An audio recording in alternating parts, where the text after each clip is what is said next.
যেই কথাটা আল্লাহ পাক সূরাতুজ জারিয়া আয়াত নম্বর 56 এই আয়াতে আল্লাহ রাব্বুল আলামিন বলেন ওয়ামা খালাকাতুল জিন্না ওয়াল ইনসা ইল্লা লিয়াবুদুন। আল্লাহ রাব্বুল আলামিন বলে বান্দা পৃথিবীর মধ্যে যত মাখলুকাত আমি আল্লাহ সৃষ্টি করেছি, এ বান্দা শুধু মানুষ এবং জিন জাতিকে আমি আল্লাহ সৃষ্টি করেছি আমি আল্লাহ পাকের ইবাদত করার জন্য। মানুষ এবং জিন জাতি এই দুটোটাকে আল্লাহ সৃষ্টি করেছেন কার ইবাদত করার জন্য? আল্লাহ। আমরা তো মানুষ, আমরা ইবাদত করবো কার? আল্লাহ। ইবাদত করলে কি লাভ, কি ফায়দা? আমরা তো বাঙালি, আমরা যেই জায়গায় লাভ দেখি ওই জায়গায় আমরা সামনে বাড়ি। কি বলে ঠিক না? তাহলে ইবাদত বন্দেগী যে আমরা করবো, করতেছি, করতেই থাকবো, আমাদের লাভটা কি? লাভ আছে নাকি নেই? দুনিয়াতেও লাভ, পরকালেও লাভ। 3 নম্বর কথা, দুনিয়াতে কি লাভ ইবাদত বন্দেগী করলে? আল্লাহ বলেন কুরআনুল কারীমে সূরা বাইনা আয়াত নম্বর 7 এই আয়াত আল্লাহ বলেন ইন্নাল্লাযীনা আমানু ওয়া আমিলুস সালিহাতি উলাইকা হুম খায়রুল বারিয়া। আল্লাহ বলে বান্দা আমি আল্লাহ যেহেতু তোমাকে সৃষ্টি করেছি আমি আল্লাহ পাকের ইবাদত বন্দেগী করার জন্য, এ বান্দা যা নাকি আমি আল্লাহ পাকের ইবাদত বন্দেগী করবা, দুনিয়ার মধ্যে তোমাদের কি লাভ হবে জানোনি? বান্দারে পৃথিবীর মধ্যে যত মাখলুকাত আমি আল্লাহ সৃষ্টি করেছি রে বান্দা, দুনিয়ার মধ্যে যা নাকি আমি আল্লাহ পাকের ইবাদত বন্দেগী করবা, আমি আল্লাহ সমস্ত মাখলুকাত থেকে উত্তম এবং শ্রেষ্ঠ তোমাকে বানায় দিব। দুনিয়ার আল্লাহ যত মাখলুক আছে সমস্ত মাখলুক থেকে উত্তম এবং শ্রেষ্ঠ বানায় দিবেন কে? আল্লাহ। মানুষ ভালো হওয়ার জন্য কত টাকা পয়সা খরচ করে, কি বলে ঠিক না?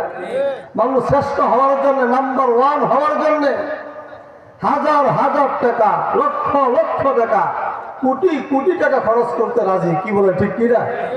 আল্লাহ বলে বান্দা যারা আমার ইবাদত করবে আমি আল্লাহ ঘোষণা দিলাম আমি আল্লাহ তাদেরকে শ্রেষ্ঠ বানায় দিব, নাম্বার 1 বানায় দিব। 4 নম্বর, যারা ইবাদত করবে দুনিয়াতে তাদের লাভ কি? আল্লাহ বলেন কুরআনুল কারীমে সূরা বাকারা আয়াত নম্বর 277 এই আয়াতে আল্লাহ রাব্বুল আলামিন বলেন ইন্নাল্লাযীনা আমানু ওয়া আমিলুস সালিহাতি ওয়া আকামুস সালাতা ওয়া আতাউয যাকাত লাহুম আজরুহুম ইনদা রাব্বিহিম ওয়ালা খাউফুন আলাইহিম ওয়ালা হুম ইয়াহজানুন। আল্লাহ রাব্বুল আলামিন বলে বান্দা আমি আল্লাহ তোমাদেরকে সৃষ্টি করেছি আমি আল্লাহ পাকের ইবাদত বন্দেগী করার জন্য। এ বান্দা তোমরা যদি আমি আল্লাহ পাকের ইবাদত বন্দেগী করো দুনিয়াতে কি লাভ হবে জানোনি?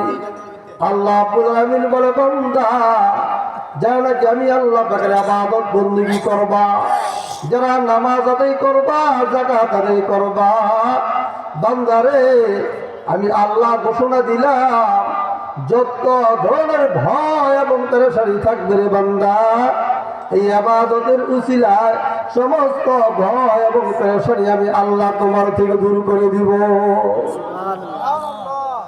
দেখছেন কেমন না? যত ভয় পেরেশানি আতঙ্ক সব দূর করে দিবেন কে?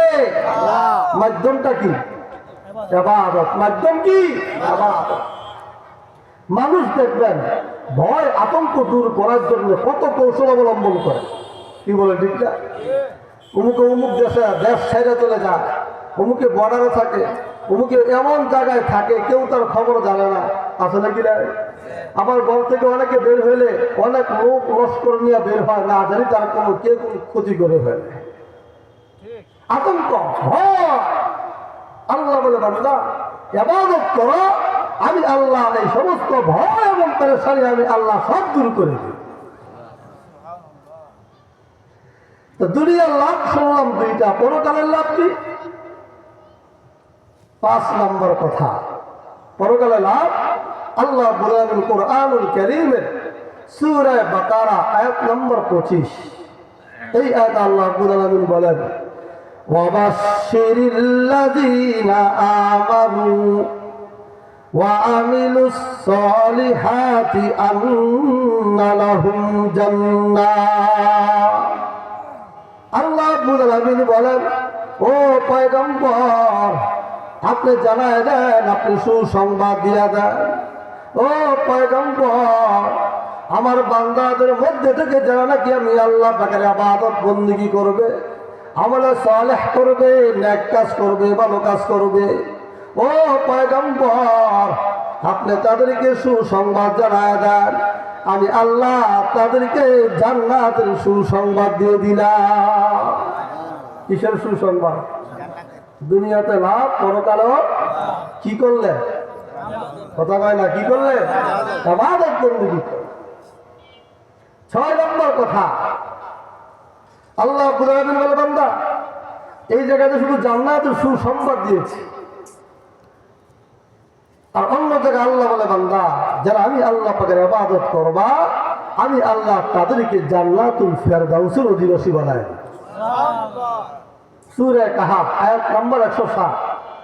এই আয়াত আল্লাহ রাব্বুল আলামিন বলেন ইন্নাল্লাযীনা আমানু ওয়া আমিলুস সলিহাতি কানাত লাহুম জান্নাতুল ফিরদাউসি নুজুলা।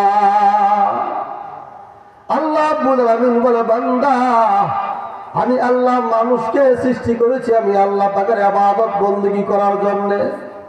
এ বান্দা, আমার বান্দাদের মধ্যে থেকে চাইছে পুরুষ হোক অথবা মহিলা হোক, চাইছে যুবক হোক অথবা যুবতী হোক, এ বান্দা যখন আমি আল্লাহ পাকের ইবাদত বন্দেগী করবা, নেক কাজ করবা, আমলে সালেহ করবা, এ বান্দা আমি আল্লাহ ঘোষণা দিলাম ওই সমস্ত বান্দা বান্দীদেরকে আমি আল্লাহ জান্নাতুল ফেরদাউসের অধিবাসী বানায় দিব। সুবহানাল্লাহ। বলে ইবাদত বন্দেগী করলে দুনিয়াতেও লাভ, পরকালেও আছে নাকি নাই? 7 নম্বর কথা, আমাদের সমাজে দেখবেন বহু মানুষ ইবাদত বন্দেগীটাকে একটা সময়ের সাথে সম্পৃক্ত করে নেয়। যেমন কিছু কিছু মানুষ আছে দেখবেন শুধু সপ্তাহে 1 ওয়াক্ত নামাজ পড়ে, সেটা হলো জুমার নামাজ, আছে নাকি না? আবার দেখবেন কিছু মুসল্লি আছে যারা মাসে 3টা জুমা অথবা 4টা জুমা পড়ে, অন্য কোনো নামাজ পড়ে না। আবার কিছু মুসলমান আছে যারা জুমার নামাজ তো পড়েই না, শুধু বছরে 2টা ঈদের নামাজ পড়ে। এমন মুসলিমও আপনাদের গাউসিয়া নাই, আমাদের এদিকে আছে, অনেক আছে।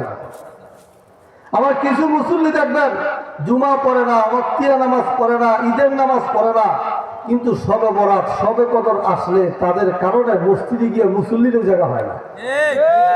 আসলে কি ব্যাপার ভাই, এত মুসল্লি মসজিদ আজকে কারণটা কি?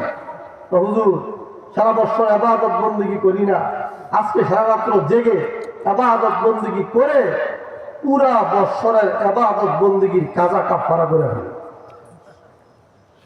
আচ্ছা আপনি বলেন, মাগরিবের নামাজ যদি কেউ না পড়ে, শবে বরাত শবে কদর, হাজার শবে কদর শবে বরাত পাইয়া সে যদি সারা রাত্র জেগে নকল ইবাদত বন্দেগী করে, তাহলে 1 ওয়াক্ত মাগরিবের নামাজের সমান হবে? কথা কয় না? তাহলে আমরা ইবাদতটাকে কি করে নিলাম? আমাদের মন মতো আমরা সম্পৃক্ত হয়ে যাব। মন চাইছে বাস ইবাদত করবো, মন চাইছে জুমা পড়বো, মন চাইছে সত্য কথা বলবো, মন চাইছে যেটা মন চায় ওইটাই করে। আবার অনেক যুবক ভাই আছে দেখবেন যারা দাড়ি রাখতে চায় না, কি ব্যাপার ভাই দাঁড়িয়ে রাখো না কেন? তো হুজুর এখনো সময় হয় নাই। এর নাকি সময় হয়েছে না দাঁড়িয়ে রাখা।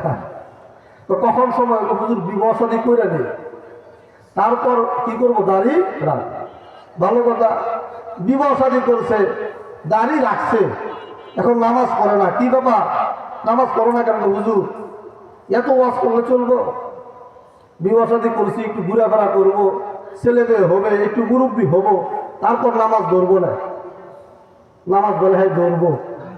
নামাজ কি ধরার জিনিস? কথা বল না কেন? নামাজ কি কোনো মুরগি পোলাও যদি খেয়ে রাখবো? নামাজ ধরবো। এবং যুবক আছে নাকি না? হ্যাঁ, বিবাহ করে সন্তান হবে, তারপর সে নামাজ পড়বে, দাড়ি রাখবে। আপনার কি কোনো গ্যারান্টি আছে যে এতদিন সবাই আল্লাহ আপনাকে বাঁচায় রাখবে? দাড়ি তো শেয়ার ইসলাম। আপনি জানেন, আপনি যদি মক্কায় যান, রসুলের কবরের পাশে গিয়েও দাঁড়ায় দুরূদ পড়েন, আপনি যদি দাড়ি ছাটেন বা কাটেন, ওই অবস্থায় আপনার গুনাহ লিখতে থাকে। আপনি চিন্তা করছেন দাড়ি রাখা না রাখাটা তো কত বড় গুনাহ? 24 ঘন্টা গুনাহ হতে থাকে। আপনি তো অন্যায় করবেন, অন্যায় যখন করবেন গুনাহ হবে, তারপর শেষ, গুনাহ লেখা হয়ে গেছে। দাড়িটা আপনি যতক্ষণ পর্যন্ত এক মুষ্টি না হবে, আপনি যত ভালো কাজ করবেন, ভালো কাজ করলে ভালো কাজ সব পাবেন, কিন্তু দাড়ি কাটার গুনাহ হবে। কি বলেন, ঠিক না?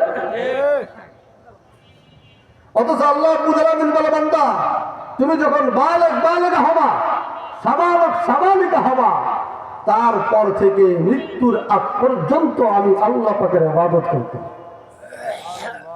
সূরা হিজর আয়াত নম্বর 99, এই আয়াত আল্লাহ রাব্বুল আলামিন বলেন, ওয়া আবুদ রাব্বাকা হাত্তা ইয়াতিয়াকাল ইয়াকিন। আল্লাহ রাব্বুল আলামিন বলে, বান্দা একজন মানুষ যখন সে বালেগা হবে, সাবালিকা হবে, তারপর থেকে তার নিকট মৃত্যু আসার আগ পর্যন্ত আল্লাহ পাকের ইবাদত করতে হবে। কি বলেন, ঠিক কিনা? মৃত্যু যখন আপনার সামনে চলে আসবে, মৃত্যু যখন হয়ে যাবে, তখন তার কোনো ইবাদত নাই। কিন্তু মৃত্যু আসার আগ পর্যন্ত আপনি যখন বালেগা হবেন, সাবালিকা হবেন, তারপর থেকে মৃত্যুর আগ পর্যন্ত আপনাকে ইবাদত করতে হবে কার? আরো জোরে বলেন কার? এই নির্দেশটা দিয়েছেন কে? আল্লাহ।